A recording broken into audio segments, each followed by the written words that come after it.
स्वाती मात्रे simply स्वादिष्ट मध्ये तुमचं स्वागत करत आहे। संध्याकाळी चहाची वेळ झाली की काहीतरी खावंसं वाटतं। रोज ते बिस्किट आणि चिवडा तरी किती खाणार? तर आज मी तुम्हाला साध्या आणि सोप्या पद्धतीचं बनाना केक कसं बनवायचं हे दाखवणार आहे, जे तुम्ही चहा सोबत सुद्धा खाऊ शकता किंवा मुलांना टिफिन मध्ये सुद्धा देऊ शकता। तर वेळ न घालवता पाहूया याची कृती आणि याला लागणारे साहित्य। पण सुरू करायच्या आधी जर तुम्ही माझ्या चॅनलला सबस्क्राइब केलं नसेल तर सबस्क्राइब करा आणि मग साइडला छोटीशी बेल आयकन आहे ती सुद्धा हिट करा, त्याच्याने तुम्हाला माझे नवीन नवीन रेसिपीचे अपडेट सर्वात आधी मिळत राहतील। तर बनाना केक बनवण्यासाठी आपल्याला लागणारे साहित्य आहेत। सर्वात आधी मी घेतलेला आहे मैदा 2 कप, प्रमाण मी कप वाइज घेतलेला आहे, तर तुम्ही ते सांभाळा। 2 कप मैदा, तर 1 कप पिठी साखर, पाव कप बटर, अर्धा कप दूध, पाव छोटा चमचा मीठ, 1 छोटा चमचा बेकिंग पावडर, अर्धा छोटा चमचा बेकिंग सोडा आणि पाव छोटा चमचा लिंबाचा रस। बनाना केक आहे तर केळी तर लागतील, तर 4 छोट्याशा अशा वेलची केळी घेतलेले आहेत मी आणि 2 अंडी।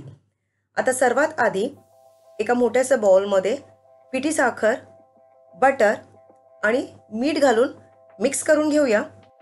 आधी चमच्याने मिक्स करूया, कारण पिठी साखर आहे ओढू शकते, तर मेस होऊ नये म्हणून चमच्याने मिक्स करा आणि चमच्याने व्यवस्थितपणे मिक्स झाल्यानंतर बीटरचा वापर करा आणि 2 ते 3 मिनिटं आपण बीट करून घेऊया।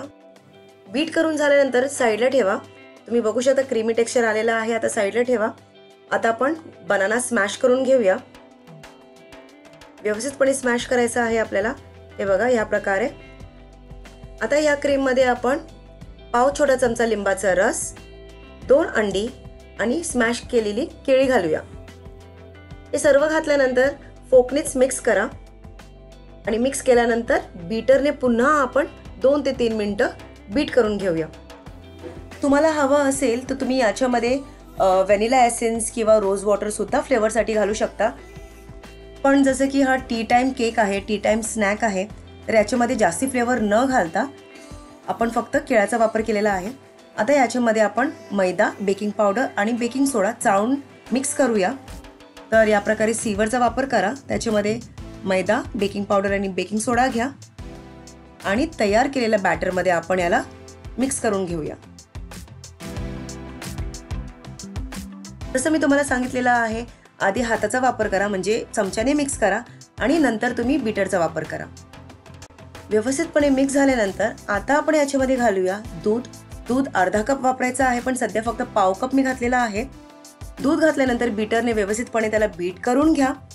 याची कन्सिस्टन्सी बघा, घट्ट असेल तर पुन्हा आपण याच्यामध्ये दूध घालणार आहोत आणि जर तुम्हाला वाटलं की पुरेसा आहे दूध तर तुम्ही घालू नका, पण जसं की तुम्ही माझा बॅटर बघताय थोडा घट्ट आहे म्हणून उरलेलं दूध सुद्धा आपण याच्यामध्ये घालूया आणि पुन्हा बीट करून घेऊया। कधीही केक बनवताना त्याची कन्सिस्टन्सी आधी बघावी। जर खूप जास्ती घट्ट असेल तर केक सुद्धा कोरडा लागतो, घशाला लागतो खाताना, म्हणून थोडंसं फ्लोईंग कन्सिस्टन्सी असली तर व्यवस्थितपणे सॉफ्ट आणि स्पॉन्जी केक होतो। 2 ते 3 मिनिटं झालेली आहेत बीट करून, तुम्ही बॅटर सुद्धा बघू शकता, फ्लोईंग कन्सिस्टन्सी आहे। आता हे बॅटर आपण केक टिन मध्ये ट्रान्सफर करून घेऊया। तर त्याच्या आधी केक टिनला आपण थोडंसं ग्रीस करून घेऊया। तुम्ही बटरचा वापर करू शकता किंवा तुपाचा सुद्धा वापर करू शकता। ग्रीस केल्यानंतर थोडंसं मैदा घालून चारी बाजूने आपण त्याला डस्ट करून घेऊया। असं केल्याने काय होतं की आपला केक टिनला कुठेही चिटकून राहणार नाही आणि व्यवस्थितपणे डिमोल्ड होईल। पीठ डस्ट केल्यानंतर एक्स्ट्राचा जो पीठ आहे ते काढून घ्या आणि याच्यामध्ये आता आपण बॅटर ओतून घेऊया।